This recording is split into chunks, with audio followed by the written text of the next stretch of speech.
السلام علیکم ورحمۃ اللہ وبرکاتہ۔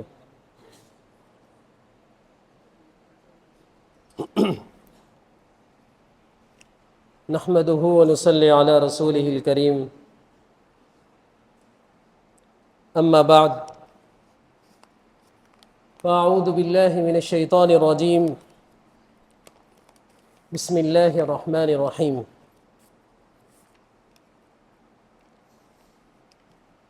ومن يتق الله يجعل له مخرجا ويرزقه من حيث لا يحتسب، وقال الله سبحانه وتعالى في موضع آخر: إن تنصروا الله ينصركم ويثبت أقدامكم۔ صدق اللہ العظیم۔ محترم بزرگوں اور دوستوں، عزیز ساتھیوں،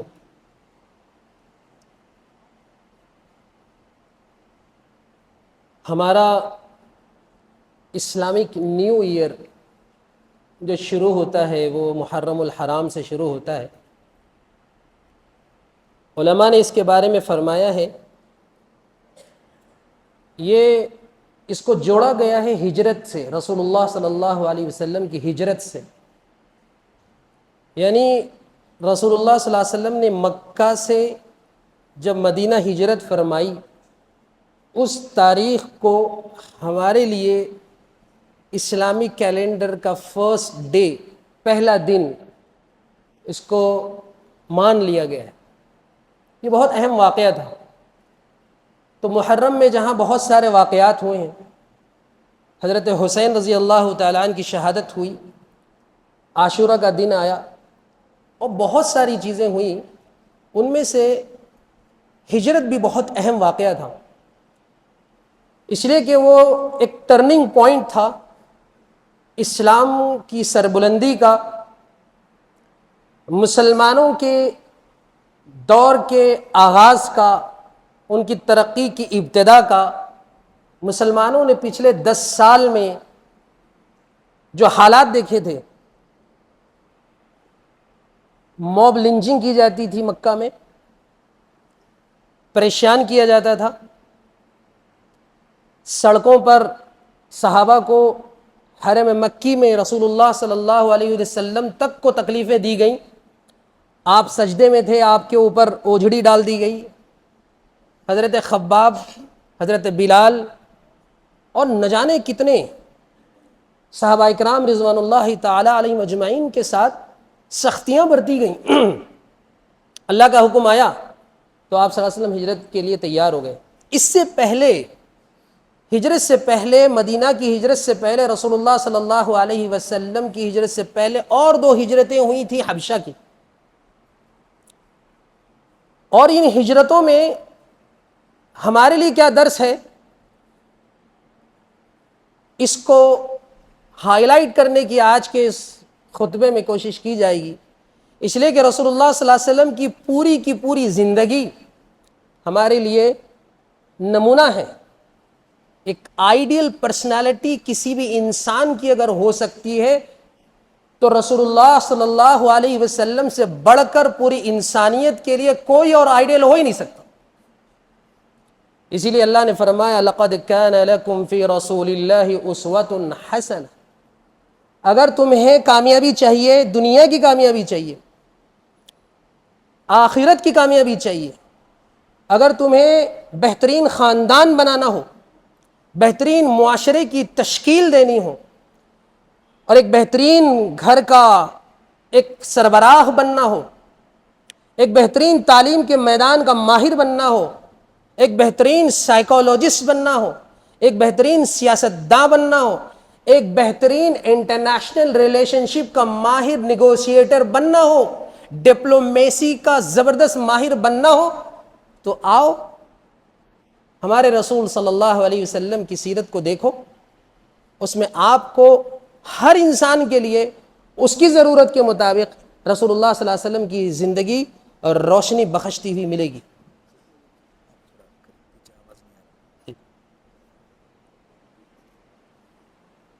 تو رسول اللہ صلی اللہ علیہ وسلم کی زندگی ہمارے لیے اسوہ ہے.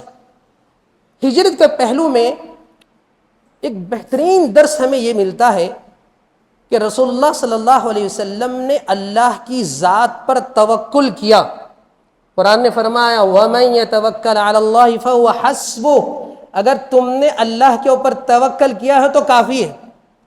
تو ہمارے بہت سارے لوگ یہ سوچنے لگتے ہیں کہ صرف توکل کافی ہے، لیکن رسول اللہ صلی اللہ علیہ وسلم نے توکل کے کرنے کے بعد اسباب بھی اس دنیا کے اعتبار سے اختیار فرمائے.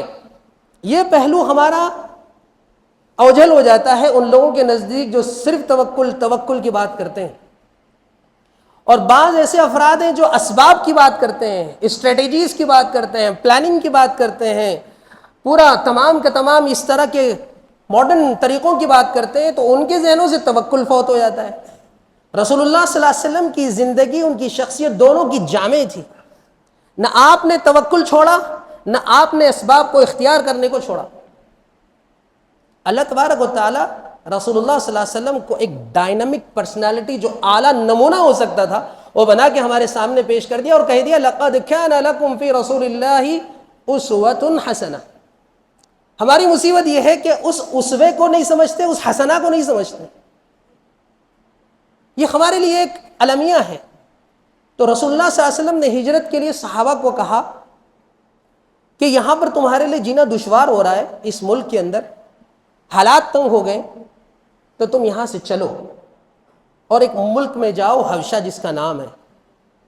اب آپ صلی اللہ علیہ وسلم نے ایسے ہی ایڈ ہاک بیسس پہ رینڈم سلیکشن کر کے کسی کنٹری کا آپ نے بھیج نہیں دیا، زبردست آپ کی پلاننگ تھی اس کے پیچھے. اس میں بھی ہم مختصر وقت میں تھوڑی سی روشنی ڈالنے کی کوشش کریں گے تاکہ ہمیں سیرت کے جو ملٹی ڈائمینشنل جو پہلو ہے مختلف النوع ہم کو سمجھنا آسان ہو جائے. اچھا، اس میں ایک بات بڑی اہم یہ ہے کہ آج ہم جو مائیگریٹ کرتے ہیں، ہم لوگ مائیگریشن کرتے ہیں، ہجرت کرتے ہیں، کسی اور ملک میں سیٹل ہوتے ہیں یا سیٹل ہونے کے بارے میں سوچتے ہیں، تو ان کو اپنے ملک میں بہت انسیکیورٹیز ہوتی ہیں. مثلا سیفٹی کا ایشو ہوتا ہے، یا مثال کے طور پر پولیٹیکلی ان کو ٹارگٹ کیا جاتا ہے، تو لوگ پولیٹیکل ازائلمز لیتے ہیں، سیاسی پناہ لیتے ہیں دوسرے ملکوں میں جا کے ہیومینیٹیرین بیسس پہ. اسی طریقے سے جاب اپورچونیٹیز نہیں ہوتی، اگر ہوتی ہیں تو سیلریز اور تنخواہوں کا جو لیول ہوتا ہے وہ ان کی کوالیفیکیشن کے اعتبار سے نہیں ہوتا، تو برین ڈرین ہوتا ہے اس ملک سے. تو یہ تمام چیزیں انسیکیورٹیز کے پہلو ہیں، یہ ان کے سامنے ہوتے ہیں. یا آپسی اگر کوئی ذات برادری کا مسئلہ ہو، قبائل کا مسئلہ ہو، تو ایک قبیلہ ایک ذات دوسری برادری کے ساتھ لڑائی چل رہی ہے تو وہ وہاں سے ملک چھوڑتے ہیں، اور بہت چھوڑتے ہیں لوگ. مثال کے طور پر اگر آپ ڈیٹا کو دیکھیں، یو این نے پاپولیشن ڈویژنز کے جو ڈیٹا ایشو کیا ہے، اس کا کہنا ہے کہ 2024 کے اندر پوری دنیا کے اندر 304 ملین لوگوں نے مائیگریشن کیا ہے. اور ہمیشہ سے انسان مائیگریشن کرتا رہا ہے، یہ انسانیت تاریخ کے اندر موجود ہے. لیکن اس ماڈرن ڈیولپمنٹ، ماڈرن دور کے اندر جہاں انصاف کی بات کی جاتی ہے، جہاں پر ہیومن رائٹس کی بات کی جا رہی ہے، اس میں تو یہ المیہ، یہ کرائسس جو اور بڑھ گئے. ہیومن ٹریفکنگ جو ہو رہی ہے وہ ایک الگ چیز ہے. میں تو صرف یہاں پر صرف اونلی مائیگریشن کا ڈیٹا پیش کر رہا ہوں. اس کے بعد امریکہ جیسے ایک ملک میں پچھلے کئی سالوں میں 50 ملین لوگ مائیگریٹ کر کے اس ایک کنٹری میں گئے. اور آپ کو حیرت ہوگی، دنیا کے اندر ٹاپ 10 کنٹریز میں سب سے پہلا کنٹری اگر مائیگریشن کا اگر آتا ہے وہ انڈیا کا آتا ہے. 17.5 ملین لوگ انڈیا سے مائیگریٹ کر چکے ہیں آلریڈی. اس کے بعد میکسیکو، اس کے بعد رشیا کا نمبر آتا ہے. میں نے ڈیٹا آپ کے سامنے جو پیش کیا ہے ایسے ہی نہیں پیش کیا ہے.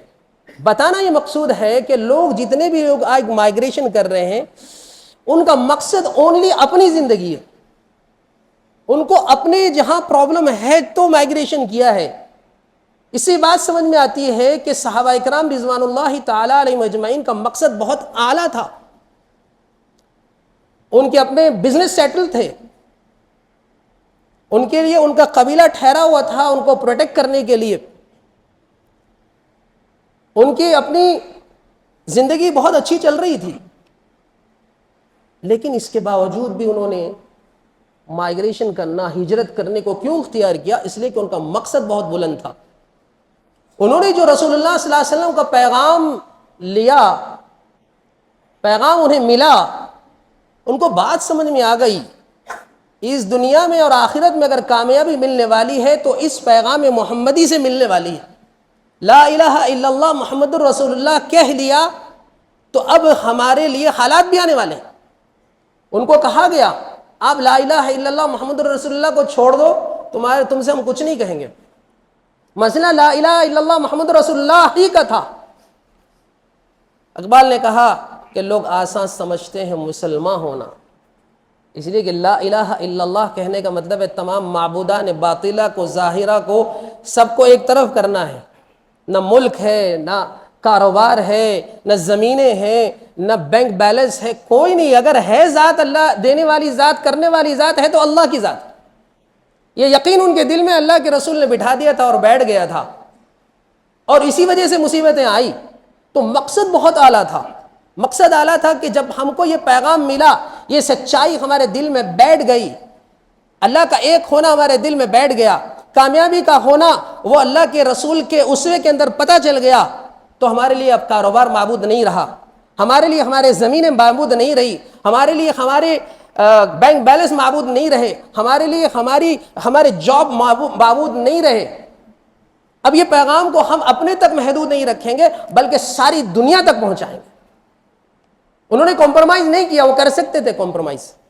رسول اللہ صلی اللہ علیہ وسلم کے سامنے آئے، پورے عرب کے لوگ، قریش کے لوگ آگے کہا کہ اے محمد صلی اللہ علیہ وسلم کیا چاہیے تمہیں پیسہ چاہیے تو اتنا پیسہ دیں گے کہ پورے عرب میں تم سے بڑھ کر مالک کے بینک بیلنس کا مالک کوئی نہیں رہے گا۔ تمہیں کسی خوبصورت لڑکی سے شادی کرنی ہے، تمہیں جس قبیلے سے تم کو کرنی ہے ہم تمہیں دے دیں گے، تمہیں حکومت کرنی ہے تو ہم بادشاہ بنا دیں گے تم کو، لیکن ایک کام یہ کرو کہ لا الہ الا اللہ کی دعوت چھوڑ۔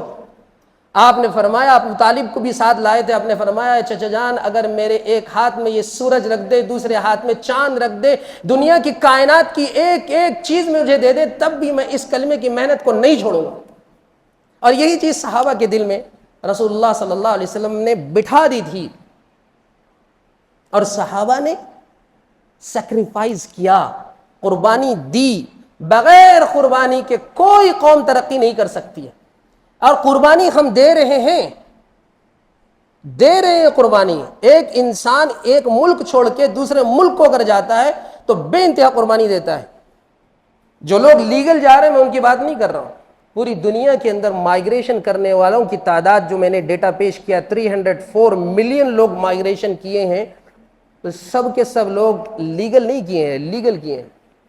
ایک افریقہ کا باشندہ ساؤتھ افریقہ کے بالکل ساؤتھ سے نارتھ تونس تک جاتا ہے، پھر اس کے بعد وہ اٹلی کے لیے وہاں سے پانی کے جہاز سے جاتا ہے۔ آپ حیرت کریں گے، یخ بستہ سردی کے اندر جہاں برف ہوتی ہے وہ پانی کے جہاز میں چھپ چھپ کر جاتے ہیں، آدھے تو مر جاتے ہیں۔ بعض لوگوں کو کنٹینر میں بیٹھنے کی جگہ نہیں ہوتی تو بڑے بڑے جہازوں میں پیچھے کی طرف چھپ جاتے ہیں، آدھے وہیں گل کے سڑ کے مر جاتے ہیں، مچھلیوں کا لقمہ بن جاتے ہیں، لیکن پھر بھی جاتے ہیں۔ کئی ملکوں کا بائی روڈ لوگ جاتے ہیں، ایران سے پھر ترکی سے یورپ میں پہنچتے ہیں، وہاں ان کا کوئی جاننے والا نہیں ہے، کوئی پہچاننے والا نہیں ہے، پوری زندگی محنت کرتے ہیں، پھر ایک وقت آتا ہے وہ فیملی کو بلاتے ہیں اور اس میں کامیاب ہو جاتے ہیں۔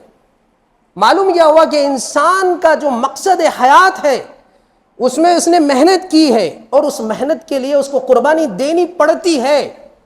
آج کتنے لوگ ہیں پونا کے اندر ان کا گھر بار نہیں ہے، باہر سے آئے، باہر کا مطلب ہے کہ دوسرے ادر اسٹیٹ سے آئے، ان کی پونا کے دوسری طرف جاتے ہیں، گڑگاؤں میں جا رہے ہیں، جہاں ان کی جاب کی ریکوائرمنٹ ہے جاتے ہیں، ممبئی والے پونا والے حیدرآباد سے آ رہے ہیں، لوگ آ رہے ہیں، فیملی کو چھوڑا ہوا ہے، حالانکہ بیمار ہے، فیملی کی سخت ضرورت ہے، قربانی دینے کے لیے تیار ہے، بچوں کو ضرورت ہے والد کی، گھر پر چھوڑنے والا، اسکولز کو چھوڑنے والا کوئی نہیں ہے، گھر میں بیوی اکیلی ہے، بوڑھے ماں باپ ہیں، لیکن قربانی دینی ہے، اس لیے کہ بھائی ضرورت ہے گھر کی، قربانی دیتا ہے، وہ ایک وقت آتا ہے کہ پھر وہ گھر بناتا ہے، فیملی کو سیٹل کرتا ہے، اس لیے کہ قربانی دی، اس کی زندگی کا مقصد اس نے بنایا تھا کہ مجھے بہترین ایک گھر بنانا ہے، اپنے بچوں کے لیے بہترین تعلیم کا نظم کرنا ہے، والدین کو سیٹل کرنا ہے، بھائیوں کے لیے جاب کے لیے کوئی نہ کوئی کام نکالنا ہے، اور وہ ایک وقت آتا ہے اپنی محنت کا صلہ ملتا ہے، اللہ اس کو دیتا ہے، اس لیے کہ اس نے دنیا کے لیے محنت کی،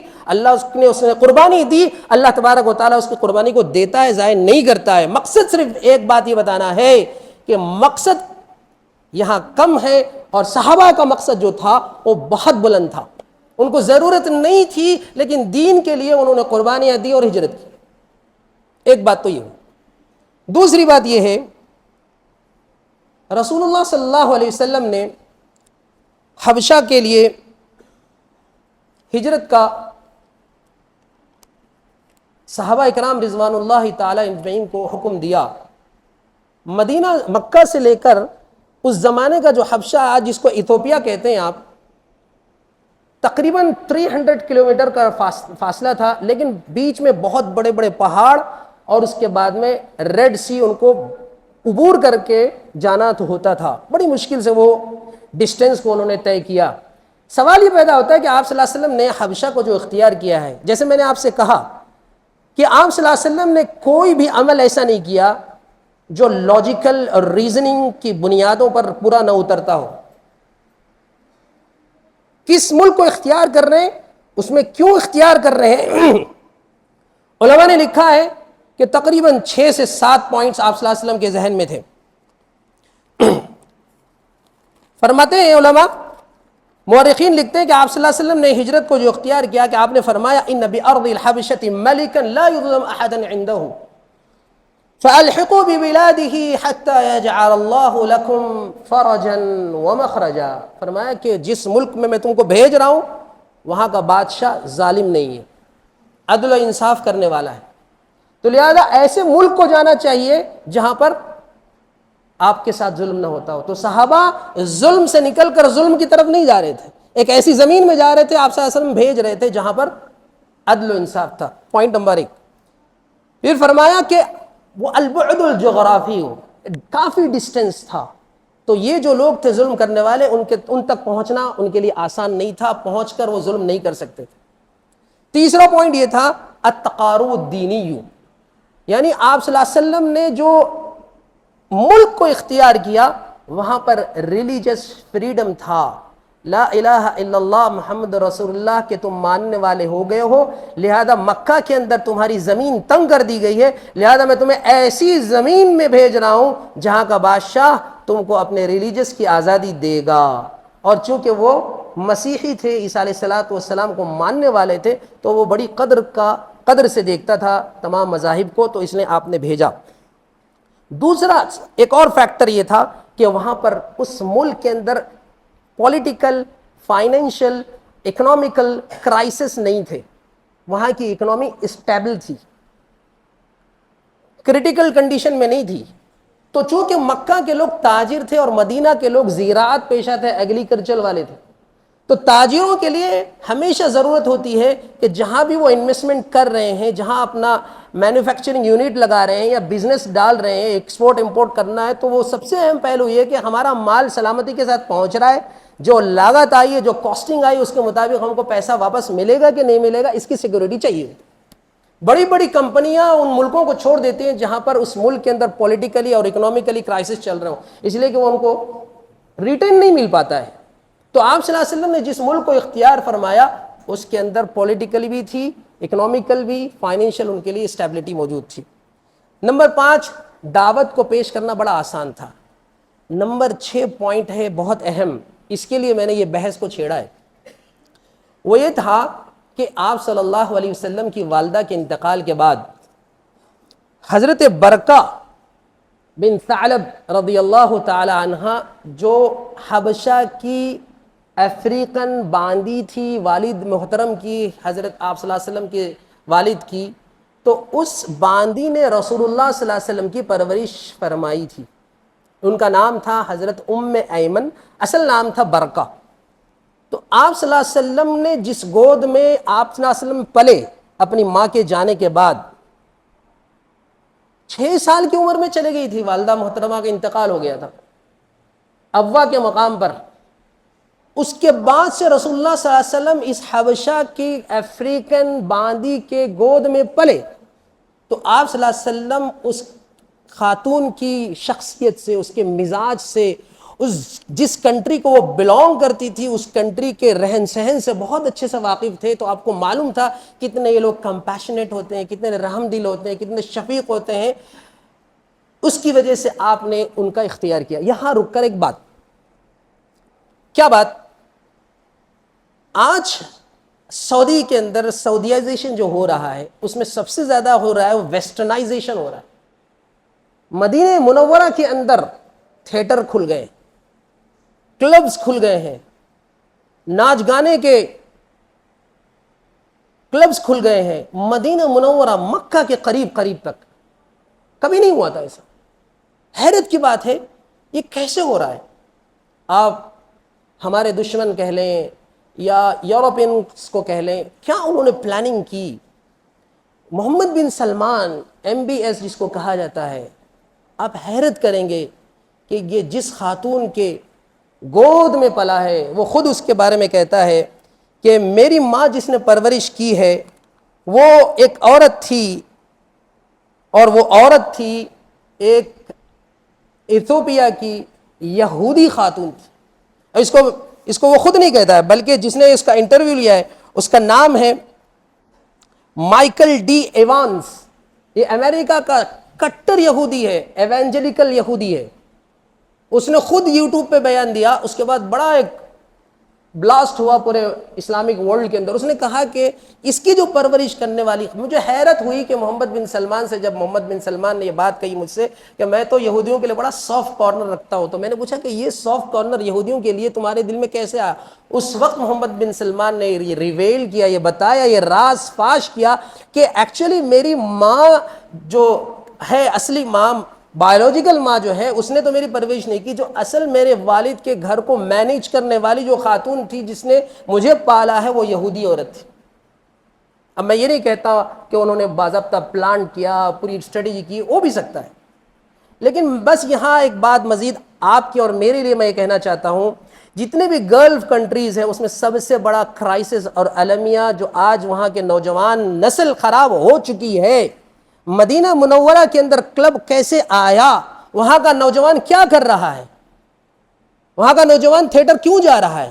کیا اس کے اندر اتنی قوت نہیں ہے کہ وہ انکار کر سکے ہم کوئی نہیں جائیں گے، تم بناتے رہو؟ بنانا تو ٹھیک ہے، بنایا جا رہا ہے، لیکن جانے والے کیسے جا رہے ہیں؟ آپ حیرت کریں گے. اس کی وجہ یہ بنی کہ وہاں جتنے بھی گھر ہیں، کھاتے پیتے گھرانے ہیں، پڑھے لکھے گھرانے ہیں، انہوں نے اپنے بچوں کی تعلیم و تربیت کا نظام اپنی خدامات جس کو میڈز کہتے ہیں، انڈونیشین، فلپینین، اسی طرح کے دوسرے کنٹریز سے لاتے ہیں اور بچے ان کے حوالے کر دیتے ہیں. اور وہ جو کرسچن لیڈی ہے، وہ جو ایک ایسی عورت ہے جس کو اسلام سے کوئی واقفیت نہیں ہے، جو اسلام نام سے واقفیت نہیں رکھتی، اس کے گود میں پلنے والی نسل کیسے بنے گی؟ کیسے بنے گی؟ ایسے ہی تو بنے گی. ماں جو ہوتی ہے، ماں وہ اپنے چھاتی کا صرف دودھ نہیں پلاتی ہے بلکہ شخصیت کو پوری بناتی ہے. اسی لیے پلیٹو کہتا ہے کہ give me a child until it is 7 I'll show you the man. 7 years بڑے امپورٹنٹ ہوتے ہیں کسی بھی بچے کے سب کانشیس کو بلڈ کرنے کے لیے. اور سب کانشیس جو ہوتا ہے، آپ پڑھ لیجئے کتاب، بروس لپٹن کی کتاب ہے، اس نے وہ اسٹیم سیلز کا سائنٹسٹ ہے، وہ کہتا ہے کہ 7 years is a very important age.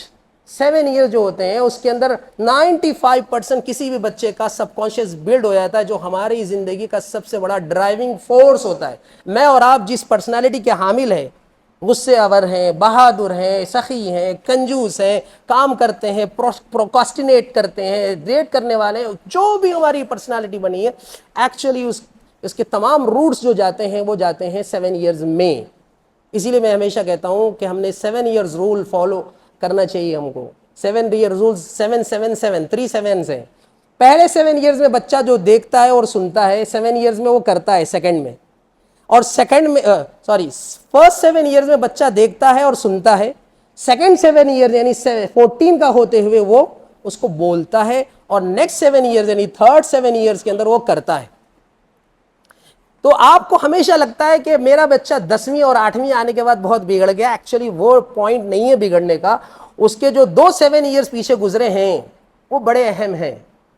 اب ہماری مصیبت کیا ہے, اگر ہم جاب کرنے والے ہیں اور ہماری اہلیہ بھی جاب اگر کرتی ہے تو بچے کہاں پل رہے ہیں اس کو ہمارے کنٹرول میں ہونا بہت ضروری ہے. اسی لیے ہمارے بڑے علماء کہتے ہیں کہ آپ کسی اسکول میں اگر بچے کو پڑھا رہے ہو, آپ دیکھو کہ وہ اسکول کیا ہے, بعد میں پچھتانے سے کوئی کچھ کر نہیں سکتا, کچھ ہونے والا نہیں ہے. آج ہماری نوجوان نسل جو خراب اگر ہو رہی ہے تو we have to go back to those 2 7 years. اس کے اندر کہیں نہ کہیں پرابلم رہا ہے. اسی وجہ سے آپ کسی سائیکیٹرک کے پاس جائیں, سائیکولوجسٹ کے پاس جائیں یا ہومیوپیتھی کے ڈاکٹر کے پاس جائیں, وہ آپ کی ہسٹری ضرور لے گا, ہسٹری لے گا اور اس کے بعد بتائے گا کہاں ایکچولی روٹ کاز ہے, اس کا پرابلم کدھر سے آیا ہے. اسی لیے تو ہسٹری لیتے ہیں ڈاکٹرز, اسی لیے تو سائیکیٹرک لوگ آپ کی کاؤنسلنگ کے لیے ہسٹری لیتے ہیں, تاکہ پتہ چلے پن پوائنٹ رکھنے کے لیے ہم کو جگہ ملے کہ کہاں رکھ سکتے. اینی وے, تو یہ ایک بات بڑی اہم ہم کو ہجرت رسول اللہ صلی اللہ علیہ وسلم کے جو صحابہ کی ہجرت فرمائی تھی اس کے اندر 6 فیکٹرز ہم نے بتائے. اس میں سے ایک اہم یہ تھا کہ ہم کو ہمارے بچوں کی تعلیم و تربیت کی فکر کرنی ہے تو پیدا ہونے کے بعد سے کرنی ہے. بلکہ میں آپ کو حیرت ہوگی اگر یہ میں لفظ کہوں کہ آپ کے بچے کی برین کی انجینئرنگ آپ بچے کی ماں کے پیٹ میں جب بچہ ہے اس وقت سے کر سکتے ہیں. 20 ویکس کا بچہ جب ہوتا ہے نا تو اس کی ہیئرنگ کیپیسٹی ڈیولپ ہو جاتی ہے اپروکسیمیٹلی, ڈاکٹر صاحب زیادہ بہتر بتا پائیں گے. اور 24 ویکس جب ہو جاتے ہیں آلموسٹ, تو بچے کے اندر 1 مہینے کے اسٹور کرنے کی کیپیسٹی ڈیولپ ہو جاتی ہے. تو ماں جو بول رہی ہے, ماں جو کر رہی ہے, اور بچے کے اطراف میں جو ہو رہا ہے وہ بچہ سن رہا ہے, اسٹور کر رہا ہے. اگر وہ قرآن سنے گا تو ہم نے بہت بچوں کے بارے میں سنا, واقعات سنے. بچہ بڑا ہوا, قاری صاحب کے پاس مکتب میں آیا اور قاری صاحب نے اس کو پڑھانا شروع کیا, اور چند دن کے اندر پورے پارے 30 یاد ہو گیا اس کو. سورہ یاسین خود پڑھنی شروع کر دی اس نے. کیسے ہوا؟ اس لیے کہ ماں پڑھتی تھی, اس کا ساؤنڈ وہ سنتا تھا. اسی لیے تو بچہ فیملیئر ہوتا ہے کہ ماں کے ساؤنڈ سے پیدا ہونے کے بعد دنیا میں جب آیا اور کوئی اور لے لے اور ماں لے لے, اس کی ماں کی آواز آئے گی تو اس کو راحت پہنچ جائے گی. اسی لیے کہ وہ 9 مہینے تو سنتا رہا اپنی ماں کی آواز. تو ماں کے پیٹ سے آپ اپنے بچے کی انجینئرنگ کر سکتے ہو. آپ حیرت کریں گے اس میں مغرب اور ویسٹرن کنٹریز کامیاب ہیں. میں ابھی اپنے ساتھیوں سے بھی کہہ رہا تھا, انہوں نے ان کو اپنی انڈسٹریل جب ان کے پاس ریولوشن آیا تو ان کو ایسے افراد کی ضرورت تھی جو ان کی انڈسٹری میں کام کرنے والے ملے, ان کو ان کے افراد کی ضرورت تھی, ایسا ورک فورس چاہیے تھا. تو انہوں نے اسکولز ڈیولپ کیے, اسکولز کے اندر سیم وہی پیٹرن ڈیولپ کیا کہ ان کو جہاں لے جانا تھا وہ اسکول سے لے گئے. میں کہتا ہوں اسکول نرسری سے بھی نہیں, اب آپ کے ڈے کیئر سینٹر جو ہیں, اگر ہماری خواتین اور بہنیں جب میٹرنل لیو ان کی ختم ہو جاتی ہے 40 دن کے بعد, بچہ کدھر جائے گا؟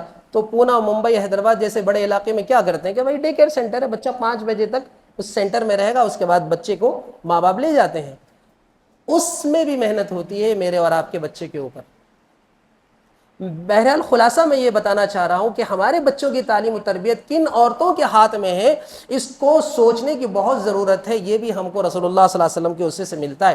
اس لیے کہ ماں جو ہوتی ہے وہ بڑا اہم کردار ادا کرتی ہے. اس لیے میں ہمیشہ اپنے نوجوان بچوں کو کہتا ہوں, میرے انڈر میں اللہ کے کرم سے تقریباً 1100-1150 بچے ہم لوگ ہینڈل کرتے ہیں, ہاسٹل بیس ادارے ہم چلاتے ہیں.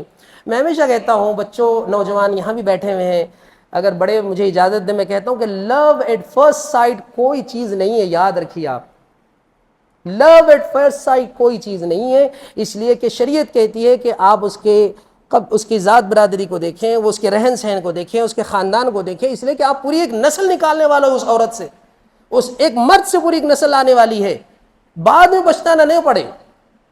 اس لیے نوجوانوں سے میں ہمیشہ یہ بات عرض کرتا ہوں. آپ دیکھیں, ایک واقعہ بتاتا ہوں, اس کے بعد میں اپنی بات ختم کروں گا. ایک 35 تک ہے. رسول اللہ صلی اللہ علیہ وسلم کے زمانے کے بعد جب تابعین کا زمانہ آیا تو ایک بہت بڑے عالم دین گزرے جن کا نام ہے ربیعۃ الرائے. ان کے والد کا نام تھا فروخ, ربیعہ بن فروخ. وہ جہاد میں چلے گئے. اس کے بعد ان کی اہلیہ پریگننٹ ہوئی, ان کو معلوم نہیں تھا. بہرحال 27 سال کے بعد لوٹے وہ, کتنے سال کے بعد؟ 27 سال کے بعد لوٹ کر آئے، اور آتے ہی بھائی اپنا گھر ہے، اور گھوڑے پر سوار، نیزہ لیے ہوئے، تلوار لگی ہوئی ہے، اور نیزے سے ہی ڈھکیل کے دروازہ کھولا انہوں نے اور اندر آنے لگے۔ تو ایک نوجوان گھر کے اندر سے نکلا اور روک دیا اس کو، آپ کون صاحب ہو؟ میرے گھر میں آپ کیوں آئے ہو؟ انہوں نے کہا یہ تو میرا گھر ہے۔ میں نے کہا آپ کا گھر کیسے؟ یہ تو میرا گھر ہے۔ اب ان دونوں کے درمیان بحث ہوئی، بہت سخت بحث ہوئی، محلے والے جمع ہو گئے، سب لوگ جمع ہو گئے، امام مالک رحمۃ اللہ علیہ کے بھی شیخ تھے ربیہ، تو وہ سب لوگ آ گئے، اور پتہ چلا کہ بھائی ایک اجنبی گھر میں گھس رہا ہے۔ تو انہوں نے کہا کہ آپ جائیے وہاں کے پولیس ڈپارٹمنٹ میں جائیے اور وہاں بتائیے کہ بھائی یہ شخص ہمارے گھر میں گھسا رہا ہے، اور ان کو کہا کہ آپ جائیے اپنا کلیم رکھیے، اب وہ جو فیصلہ کریں۔ تو لوگوں نے پوچھا کہ تمہارا نام کیا ہے؟ نام تو بتاؤ۔ انہوں نے کہا کہ میرا نام فروخ ہے۔ جب یہ جھگڑا چلنے لگا تو اندر سے خاتون باہر آ گئی تھی، انہوں نے کہا یہ فروخ ہے، یہ تو میرے شوہر ہے۔ جب یہ شوہریں پتہ چلا تو بچہ اور فروخ جو آئے تھے وہ بغل گیر ہو گئے، بات ہو گئی۔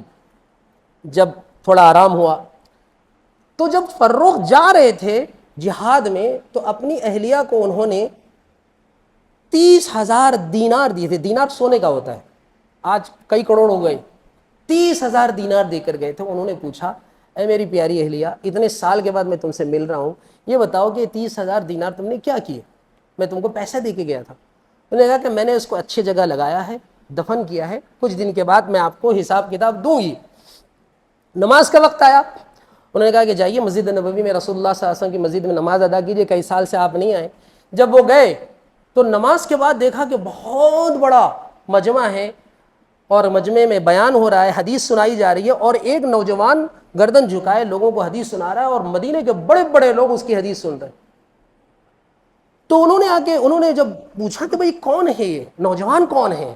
تو لوگوں نے کہا کہ یہ نام ہے اس کا ربیہ بن فروخ۔ انہوں نے کہا یہ تو میرا بیٹا ہے۔ تو خوشی سے پھولے نہیں سمائے، گھر دوڑتے ہوئے آئے اور کہا کہ میری اہلیہ یہ کیا ہوا؟ یہ کیا ہوا؟ یہ میرا بیٹا اتنا بڑا عالم، اتنا بڑا زبردست فقیہ کیسے بن گیا؟ علماء نے کہا، ابن ماجشون وغیرہ علماء نے کہا کہ لم ارى عینی مثل هذا العالم، کہا کہ ایسا عالم میری آنکھوں نے دیکھا نہیں ہے، اتنے بڑے عالم بنے، امام مالک کے بھی استاد بنے۔ انہوں نے کہا کہ کیسے بنا، کیا ہوا یہ؟ انہوں نے کہا کہ تم نے 30,000 دینار جو مجھے دیے تھے، وہ دینار تم کو چاہیے یا یہ بیٹے کی نالج اور اس کا علم، اس کا ایک کرامت، اس کی عزت چاہیے؟ انہوں نے کہا کہ لا واللہ لا اريد هذا۔ میں نے کہا کہ اے میری اہلیہ، انہوں نے کہا اے میری اہلیہ 30,000 میری اس کے سامنے کوئی حیثیت نہیں رکھتے، میرے بیٹے کو جو تو نے قابل بنایا اس کے سامنے پوری دنیا کی دولت بھی کوئی حیثیت نہیں رکھتی۔ مقصود کیا ہے؟ 27 سال ایک شخص گھر سے باہر رہا، اور ایک ماں نے جو تربیت کی ہے، ایک ماں نے جو پیسوں کا صحیح استعمال کیا ہے، کیا آج ہمارے بچوں کی ہم ایسی تربیت کر رہے ہیں؟ کتنی خیانتیں ہمارے بچیاں، ہمارے گھر کے خواتین نظر آ رہی ہیں کہ شوہر گھروں کے باہر ہیں، کتنی خیانتیں گھر میں ہو رہی ہیں۔ بچوں کو کیسے ڈسپلن سکھانے کی کوشش کرنی چاہیے، ویسے ہماری بہنیں یا خواتین نہیں کر پا رہی ہیں۔ ہماری نوجوان نسل کیسی نکل رہی ہے، اس پر سوچنے کی بہت ضرورت ہے۔ اس لیے سوچنے کی بہت ضرورت ہے۔ میں ہمیشہ کہتا ہوں اگر اللہ تبارک و تعالیٰ نے آپ کو دیا ہے، پیسہ دیا، آپ کو نالج دی، سب کچھ دیا ہے، آپ کو سب کچھ عطا کیا، لیکن اگر بچوں کی تربیت اگر صحیح نہیں ہو پائی تو زندگی کا ایسا زخم ہے کہ مرتے دم تک وہ پورا نہیں ہو سکتا، بھر نہیں سکتا۔ اللہ تبارک و تعالیٰ سے دعا ہے اللہ تبارک و تعالیٰ ہمیں ایک اعلیٰ مقصد کے مطابق زندگی گزارنے والا بنائے، جیسے صحابہ کا اعلیٰ مقصد تھا کہ اپنے مقصد کے لیے صحابہ نے اپنے ملک کو چھوڑا، کاروبار کو چھوڑا، سب کچھ چھوڑا۔ اور یاد رکھیے گا اللہ تبارک و تعالیٰ کی قربانیوں کو، جس انسان نے کسی بھی معاملے میں قربانی دی اس کو رائے گا جانے نہیں دیتا۔ اسی لیے اللہ تبارک و تعالیٰ نے قرآن مجید میں فرمایا ہے ما عندکم ینفد وما عند اللہ باق، جو کچھ تمہارے پاس ہے وہ ختم ہونے والا ہے، جو میرے پاس تم دے کر جاؤ گے وہ باق ہمیشہ ہمیشہ باقی رہنے والا ہے۔ تو اللہ کے یہاں بھی بینک بیلنس جمع کیا جا سکتا ہے، اللہ کے یہاں بھی اکاؤنٹ کھلے ہوئے ہوتے ہیں، سوئٹزرلینڈ کے علاوہ بھی اللہ کے یہاں بھی ایسے اکاؤنٹ سے اللہ تبارک و تعالیٰ ملٹیپلائی اتنا کرتا ہے، کبھی کبھار ایک نیکی کو 700 بڑھا کے دیتا ہے، اور علماء نے لکھا ہے کبھی اس سے بھی زیادہ دیتا ہے۔ ٹھیک ہے، آج کل کتنا ملتا ہے سیونگز پہ؟ جتنا ملتا ہے ہم سوچتے ہیں، اس کو کیلکولیٹ کرتے ہیں، کرنے والے اس کو بھی رکھتے ہیں سامنے، انویسٹمنٹ کرتے ہیں تو کتنا ریٹرن آ رہا وہ دیکھتے ہیں. تو اللہ تبارک و تعالیٰ نے مثالیں دے کے سمجھا دیا کہ تم میرے اکاؤنٹ میں جمع کرو گے تو اس وقت جب جس کرنسی کی ضرورت ہے، نہ ڈالر کام آئے گا، نہ آپ کو ین کام آئے گا، نہ آپ کو انڈین روپیز کام آئے گی، اصل کام آئے گی وہ جو حسنہ، جو نیکی آپ چھوڑ کے گئے اپنے خزانے کے اندر، وہ اکاؤنٹ وہاں پر کام آئے گا. اللہ تبارک و تعالیٰ سے دعا ہے اللہ تبارک و تعالیٰ ہمیں رسول اللہ صلی اللہ علیہ وسلم کے اسوے کو سننے، عمل کرنے، اس کو پڑھنے کی توفیق نصیب فرمائے، اور ہمیں نوجوان نسل کی تربیت کرنے کی توفیق دے. اور تربیت بھی سیکھنی پڑے گی، بغیر سیکھ کے تربیت نہیں ہو سکتی. اللہ تبارک و تعالی ہم تمام کو سننے سے زیادہ عمل کی، اتحاد کی توفیق نصیب فرمائے. آمین. وآخر دعوانا ان الحمد للہ رب العالمین.